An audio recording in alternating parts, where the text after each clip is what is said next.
ചപ്പാത്തി ഉണ്ടാക്കുമ്പോൾ ട്രൈ ചെയ്യാൻ പറ്റിയ ഒരു വെറൈറ്റി റെസിപ്പി ആയിട്ടാണ് കേട്ടോ ഇന്ന് ഞാൻ വന്നിരിക്കുന്നത്.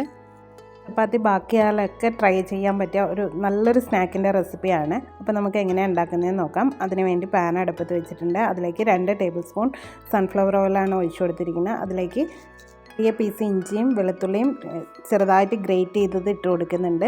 അതൊന്ന് വഴണ്ട് വരുമ്പോൾ നമുക്ക് ഒരു വലിയ സവാള ചെറുതായിട്ട് കട്ട് ചെയ്തത് ഇട്ട് കൊടുക്കാം.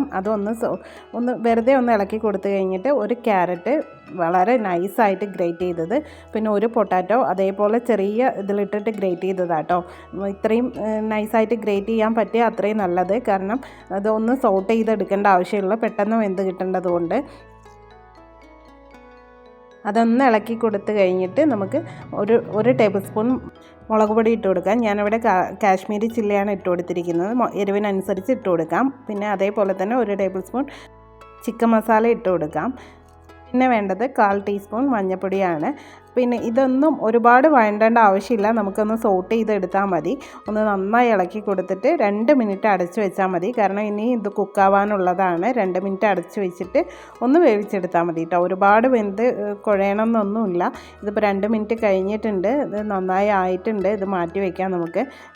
ഇത്ര ആയാൽ മതി കേട്ടോ. ഇത് തണുക്കാനായിട്ട് മാറ്റി വയ്ക്കാം. ഇനി നമുക്ക് ഒരു പാൻ അടുപ്പത്ത് വെച്ച് കൊടുക്കാം. അതിലേക്ക് ഒരു ചെറിയ സ്പൂണ് ബട്ടർ ഇട്ട് കൊടുക്കാം. അത് ഒന്ന് മെൽറ്റായിട്ട് വരുമ്പോൾ ഒരു ചപ്പാത്തി, നമ്മൾ തലേ ദിവസം ഉണ്ടാക്കി വെച്ച ചപ്പാത്തിയൊക്കെ ഉണ്ടാവുമല്ലോ, അത് ഒരെണ്ണം ഇട്ട് കൊടുക്കാം. അതിൻ്റെ മേലെ മൊസറല്ല ചീസാണ് ഇട്ട് കൊടുക്കുന്നത്. ചീസ് പീലർ വെച്ചിട്ട് ഞാൻ അതൊന്ന് ഗ്രേറ്റ് ചെയ്തെടുത്തതാണ്. അതിന് ചീസൊക്കെ ഇട്ട് കൊടുത്തു കഴിഞ്ഞാൽ അതിന് മേലെ പിന്നെ ഒരു ചപ്പാത്തി വെച്ച് കൊടുക്കാം. ഇതിൻ്റെ മേലെ ആവശ്യമുള്ളവർക്ക് ചീസ് വെച്ച് കൊടുക്കാം, അല്ലെങ്കിൽ ഡയറക്റ്റായിട്ട് മസാല ഇട്ട് കൊടുക്കാം. അതിൻ്റെ അടിയിൽ ചപ്പാത്തി 2 ചപ്പാത്തികൾ തമ്മിൽ ഒട്ടി നിൽക്കാൻ വേണ്ടിയിട്ടാണ് ചീസ് ഇട്ട് കൊടുക്കുന്നത്. നമ്മൾ ആക്കിയ മസാല മുഴുവനും ഇതിന് മേലേക്ക് വെച്ച് കൊടുക്കാം.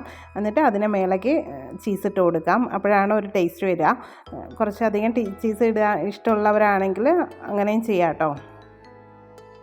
ചീസ് മുഴുവനായും വെച്ച് കൊടുത്ത് കഴിഞ്ഞിട്ട് ഇനി ഒരു ചപ്പാത്തി ഇതിന് മേലേക്ക് വെച്ച് കൊടുക്കാം.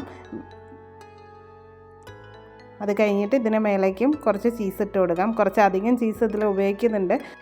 ഈ മേലെ ഇടുന്ന ചീസ് ഒഴിവാക്കാം കേട്ടോ, ഓപ്ഷണലാണ്.